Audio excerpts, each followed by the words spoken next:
दिसतोय परक्याचा, फुलाच चेहराचा दिसतोय परक्याचा, नसे सुटणार नाजूक गुंता दोष न चरख्याचा, फुले मी म्हटले जे होते पाहुणे ते, तरी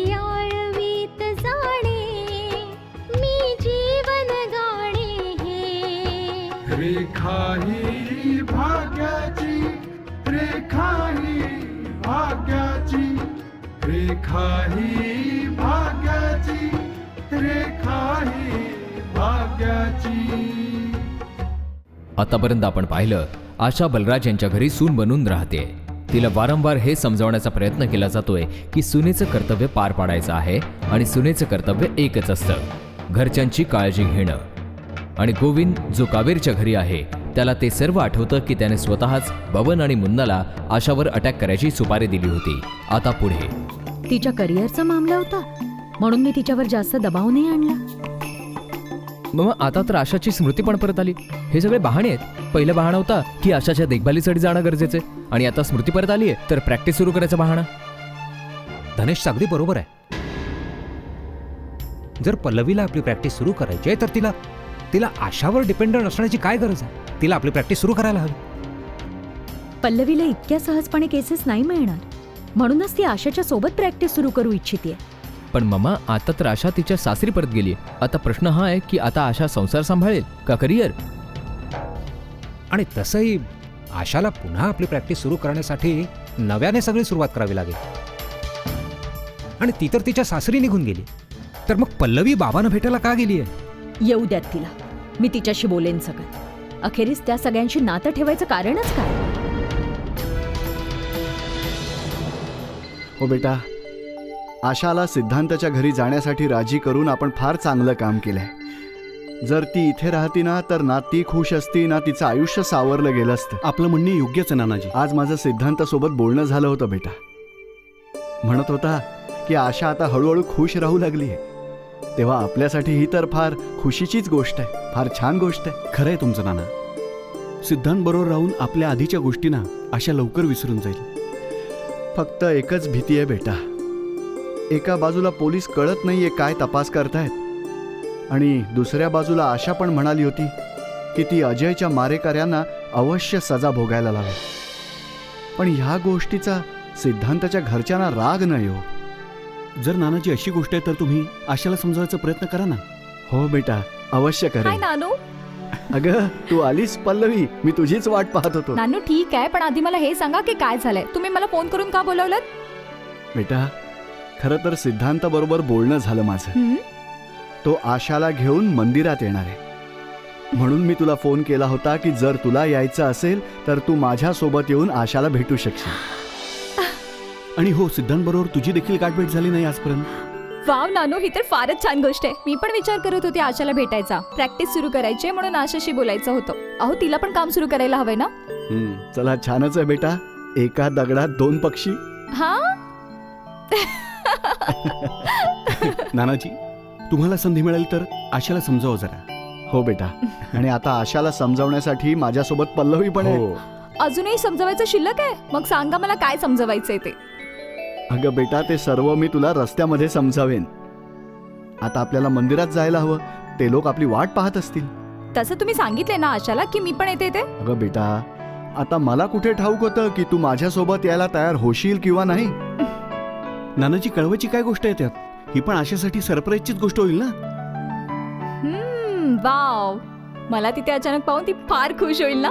चला चला निघूया. हो चल बेटा चल.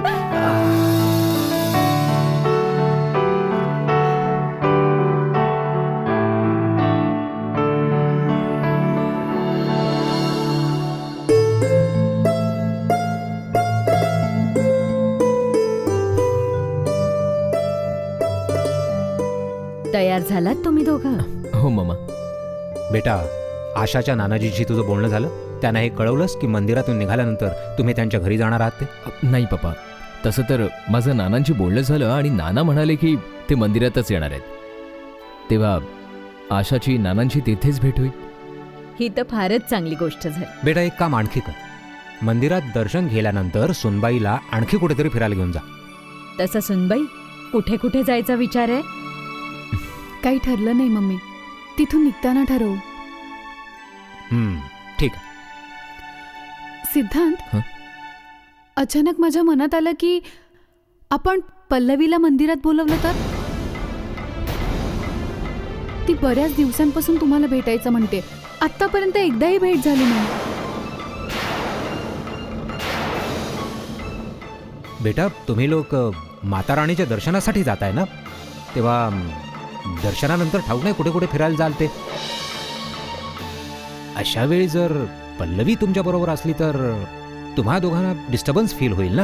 हां, एक काम करा, पल्लवीला नंतर कधीतरी भेटा.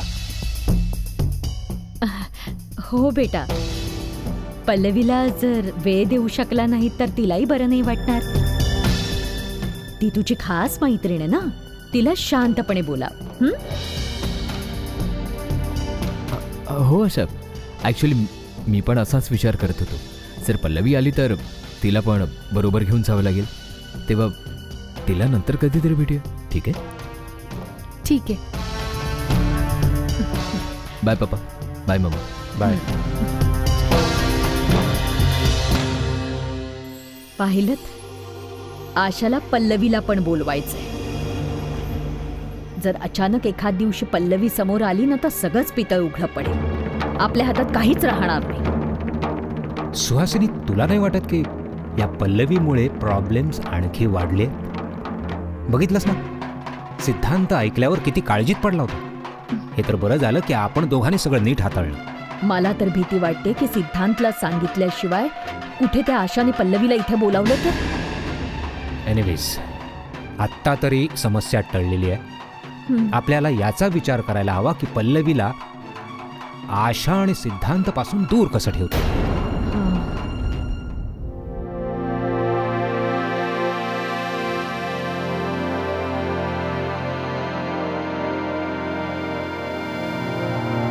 सरप्राईज. बघ कोण आलाय.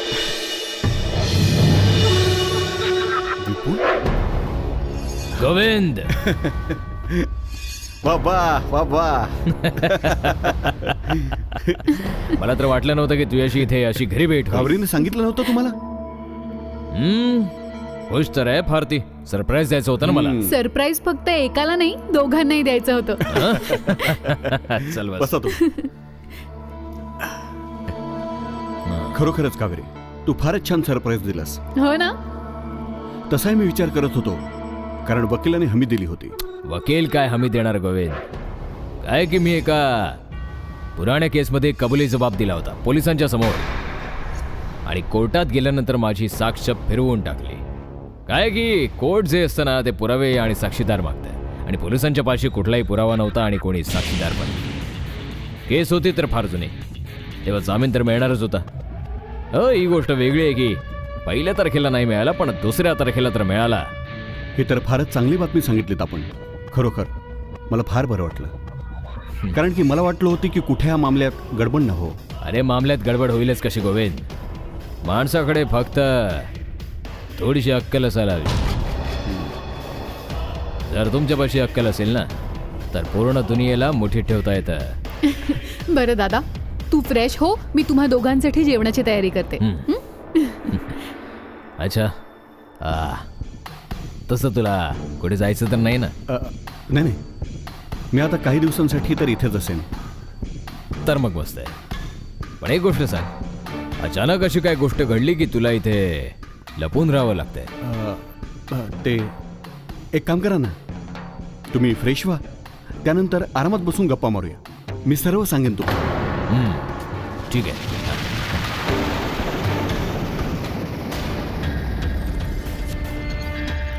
मी काय सांगू विपुल, एका बाजूला आशाला या गोष्टीचा भाग पाडणं गरजेचं आहे की तिने माझ्या विरुद्ध केस लढायचं विसरून जावं, आणि दुसऱ्या बाजूला पोलिसांचा सतत चाललेला तपास, ज्याच्यामुळे अशी पण भीती वाढत चालली की आशाला मुठीत करायच्या आधी पोलिसांच्या समोर सगळा खेळ उघडा हो. आणि इन्स्पेक्टर जॅकी तर अगदी हात धुवून मागे लागलाय.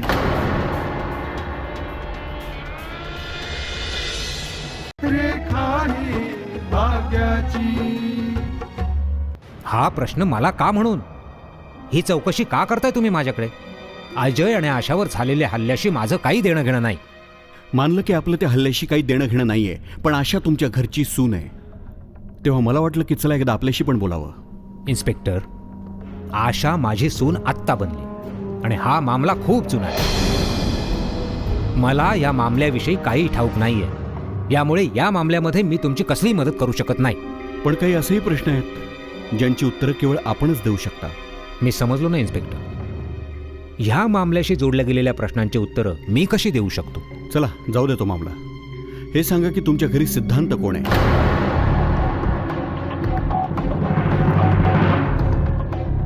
सिद्धांत, ज्याच्याशी आशाचं लग्न झालंय. तुमच्या मुलाचं नाव तर सिद्धांत नाहीये.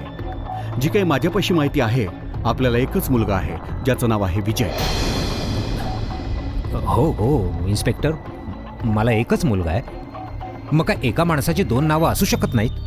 जी असू शकतात, दोन नावं पण असू शकतात, पण लपवलेली नसतात ते. माझ्या माहितीनुसार आशाच्या घरच्यांना एकच नाव ठाऊक आहे आणि ते आहे सिद्धांत. आपल्याला म्हणायचं का इन्स्पेक्टर की आम्ही ते नाव लपवलंय? सर्वांना ठाऊक आहे की मला एकच मुलगा आहे ज्याचं नाव आहे विजय. मग सिद्धांत या नावाविषयी इतके प्रश्न का इन्स्पेक्टर? का त्या लोकांना हे ठाऊक नाहीये की मला एकच मुलगा आहे ज्याचं नाव विजय? आम्ही घरात त्याला सिद्धांत या नावाने हाक मारतो. आज पण घरातले सगळेजण त्याला प्रेमाने सिद्धांतच म्हणतात. हे त्याचं घरातलं नाव आहे. आणि मला असं वाटतं की तुम्हाला या गोष्टीविषयी काही आक्षेप असू नये. सरळ गोष्ट आहे. जर घरच्यांना पण हे ठाऊक असतं की सिद्धांत हाच विजय आहे, तर आज मला आपल्यापाशी हे विचारायला यावंच लागलं नसतं. इन्स्पेक्टर, मला तर हे देखील ठाऊक नाहीये की त्या लोकांना ही गोष्ट माहीत आहे का नाही माहीत. मी खुद्द त्यांच्या घरी गेलो, त्यांच्याशी बोलणी झाली आहेत माझी, पण हे मॅटर कधी समोर नाही आलं. पण आपल्याला हे ठाऊक आहे का की जेव्हा मी आशाच्या घरच्या लोकांना सांगितलं की सिद्धांत हाच विजय आहे, तेव्हा त्यांनी ठाऊक आहे काय उत्तर दिलं? ते म्हणाले की आम्ही कुणा दुसऱ्याच बलराज अरोरांचा पत्ता शोधलाय. मला एक गोष्ट समजत नाही की आशाचं लग्न हे नाव लपवून का केलं गेलं? असं कोणतंही कारण नाहीये इन्स्पेक्टर. माझ्या मुलाकडून चूक झाली की त्याने आमच्या मर्जीच्या विरुद्ध आशाशी लग्न केलं, आणि आम्ही समाजातली इज्जत वाचवण्यासाठी तिला या घराची सून म्हणून स्वीकारलं. हे तर खरंच कौतुकाची गोष्ट आहे. पण माफ करा, पोलिसांच्या तपासाचा आधारच शंका असते. आणि माझ्या या शंकेचं कारण आहे योगायोग. कारण की असे योगायोग हे वारंवार घडत नसतात, जो इथे घडला. तो काय इन्स्पेक्टर? गोविंद कपूर, जे तुमच्या घरचे जावई आहे, ज्यांना आशा सजा देऊ इच्छित होती, कारण त्यांच्यावर खुनाचा आरोप आहे. गोविंदला सजा द्यायची होती आशाला, ती आशा जी आज तुमच्या घरची सून आहे ना. कमालीचा योग. असे योग फार मुश्किलीने घडतात. पण एक गोष्ट समजलो नाही की काय आशा जी आपल्या घरची सून आहे, या घरच्या जावयाला फाशीच्या तक्त्यापर्यंत न्यायचं काम करू शकेल? काय तिच्यासाठी हे शक्य असेल? बस हेच कारण आहे की मी आपल्याशी बोलण्यापासून स्वतःला रोखू नाही शकलो. एनिवे, निघतो मी. तसा आपण देखील विचार करावा की इतका मोठा योगायोग घडून कसा आला.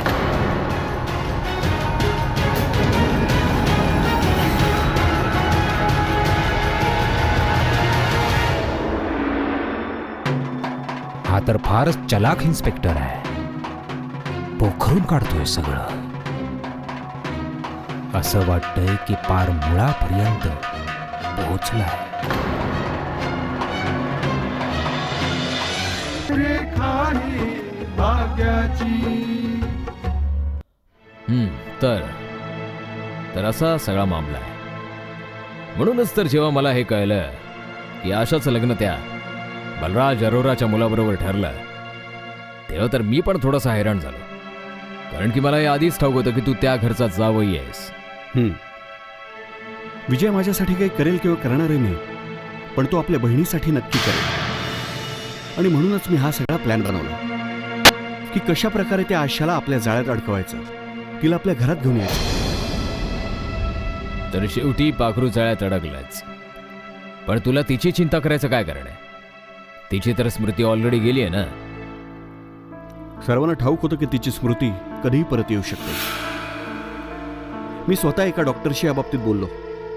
तो म्हणाला होता की खूप लवकर तिची स्मृती परत येईल. म्हणून मी विचार केला की तिला सर्व काही आठवेल त्याआधी असं काही करायला हवं ज्यामुळे ती आपल्या मुठीत येईल. आणि आता आता तर ती तुमच्या मुठीत आली आहे ना. तर मग काय वाटतं तुला की ती तुझी केस आता लढणार नाही? त्याच गोष्टीसाठी तर तिला भाग पाडायचंय. आता तिला सर्व काही आठवतंय. तिने या नात्याचा पण स्वीकार केलाय. आणि विपुल, जर तिने विजयाला आपला पती मानलाय, त्याच्याबरोबर राहतीये, तर कधीपर्यंत घरच्यांची गोष्ट नाही मानणार? कधीपर्यंत नाही म्हणेल? बस घाईघाईमुळे ही गोष्ट बिघडू नये यासाठी मला इथे यावं लागलं. गोविंद, तू या मामल्याला लवकरात लवकर निपटायला हवं. आतापर्यंत हा मामला यामुळे दबला होता कारण की सर्वांना ठाऊक होतं की आशाची स्मृती नष्ट झाली. पण आता हा मामला उघड होणार कारण की आशाची स्मृती आता परत आली. मी समजलो नाही. तसं तुझ्या हातून ज्या रोहितचा खून झाला होता, मी त्याला पण ओळखत होतो आणि त्याच्या बापाला पण, गिरीधर शास्त्रीला. आणि तुला सावधान राहण्यासाठी अशासाठी सांगतोय कारण की आज मी त्या गिरीधर शास्त्रीला कोर्टाच्या बाहेर पाहिलं. काय? जर आशाची स्मृती परत आली आहे तर ही केस इतक्या लवकर थोडीच सुरू होणार आहे. केस कधीही का सुरू होऊ देत ना कावेरी. बस तारीख घ्यायची आहे. तारखेचे चिलखत, ती कवचरूपी तारीख जी आशाची स्मृती गेल्यावर थांबून गेली होती. मला ठाऊक आहे. मला ठाऊक आहे की ती तारीख जर त्यावेळी चालली असती तर आशाने त्या दिवशी मला गुन्हेगार म्हणून सिद्ध केलं असतं. ह्याचा अर्थ तेच संकट पुन्हा समोर आलंय. म्हणून सांगतोय, घाई गडबडीची फिकर करू नकोस. आणि घाई गडबड करता करता फार उशिरी करू नकोस. लवकरच या केसला सलटवून टाक. तुम्ही योग्य बोलताय. खरं तर ही पल्लवी पण माझ्यासाठी एक वेगळीच डोकेदुखी बनली आहे. गोविंद, ही पल्लवी कोण आहे? पल्लवी ती आहे जिच्यावर विजय प्रेम करतो. खरं तर कावेरी, आशा आणि पल्लवी दोघी मैत्रिणी आहेत. पल्लवीला अजूनपर्यंत हे नाही ठाऊक की आशाचं लग्न ज्या विजयशी झालंय तो तोच विजय ज्याच्यावर ती प्रेम करते. आणि ज्या दिवशी ही गोष्ट आशाला ठाऊक होईल, मग असं होईल की ती घर सोडून निघून जाईल. आणि जर ती घर सोडून निघून गेली ना, तर सर्वात मोठं नुकसान माझ्या एकट्याचंच होईल.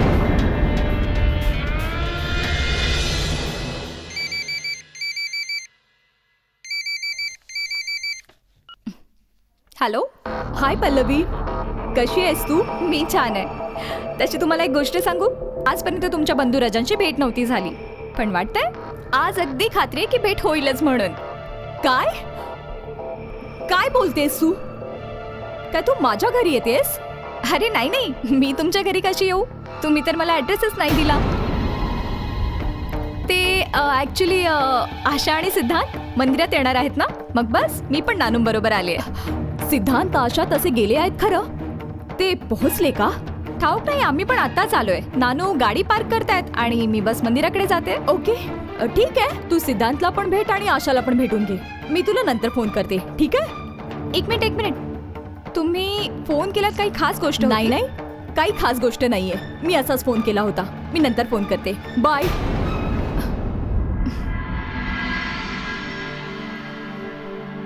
पल्लवी ये बेटा.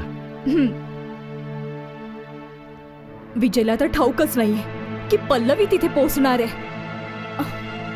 आता दोघे समोरासमोर आले तर मामला बिघडून जाईल. विजयला मंदिरात जाण्यापासून रोखावं लागेल. कोणत्याही स्थितीत रोखायला हवं. जर दोघं समोरासमोर आले ना तर फारच गडबड होऊन जाईल. रेखा ही भाग्याची.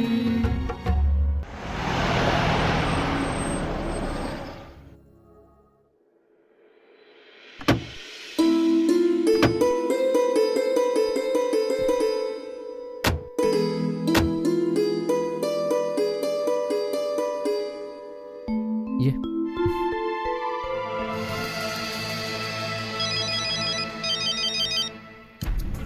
फोन उचल विजय, फोन उचल. उचल विजय.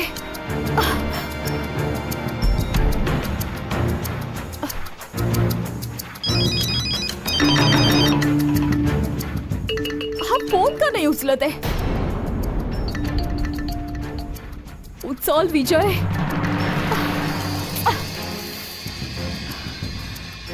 काही गडबड तर नाही झालीये ना? अरे बहुतेक माझा फोन गाडीतच राहिलाय. एक मिनिट हं. आलोच.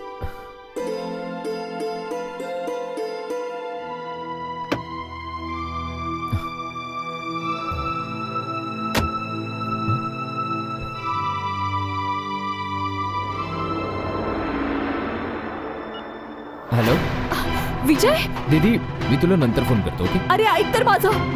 चल.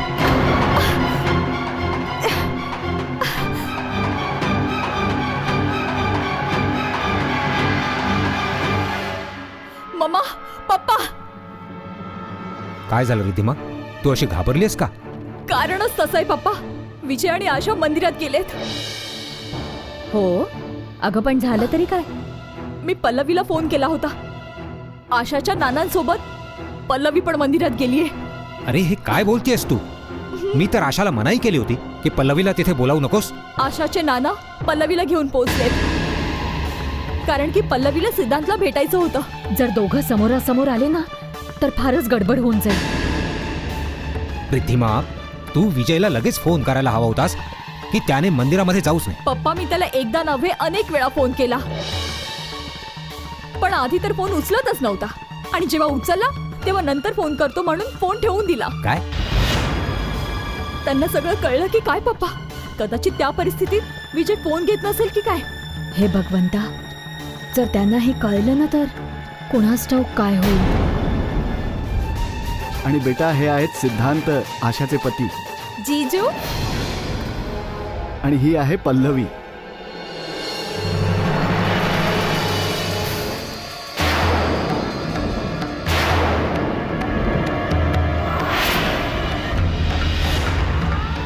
मावशी, तो दुसरा कोणी नाही, विजयच आहे.